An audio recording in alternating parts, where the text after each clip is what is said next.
Centre में आ सकें।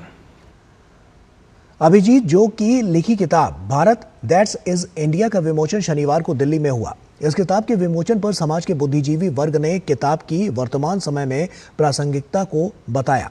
कैसे किताब समाज के लिए जरूरी है, इस अवसर पर बोलते हुए इंडिया फाउंडेशन के अध्यक्ष राम माधव ने कहा कि भारत में लोकतंत्र है और यही वजह रही है कि इंडिया या भारत तक के नाम को लेकर चर्चा हुई। आज़ादी के बाद आज़ाद भारत कैसा होगा, इसकी भी सोच उस समय की गई थी। वहीं बिहार के राज्यपाल आरिफ मोहम्मद खान ने कहा कि समय के साथ शब्दों का अर्थ बदल जाता है।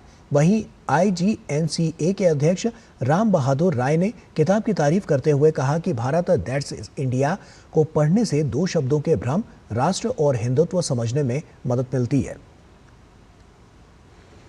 कई दफा समय के साथ शब्दों के अर्थों में भी परिवर्तन आ जाता है। अब हमने साधारणतया स्वीकार कर लिया है कि रिलीजन का अनुवाद धर्म है, जो मेरी समझ से बिल्कुल भी सही नहीं है। अमृत कोश में धर्म की 18 परिभाषाएं दी हुई हैं।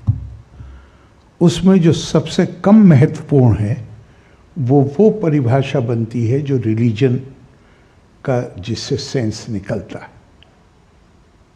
आर्टिकल 1 कहता है India that is Bharat is a union of states. But शायद आपको जानकारी होगा कि इस विषय को लेकर संविधान सभा में बड़ी बहस चली। पहले प्रस्ताव इतना ही था, India is a union of states. तो फिर बहस चली, भाई इंडिया कहना है कि भारत कहना है। कई लोगों का मत था कि भारत कहना है, पर कई लोगों का यह भी मत था कि भाई इस देश का तो दुनिया में नाम इंडिया है। Finally as a compromise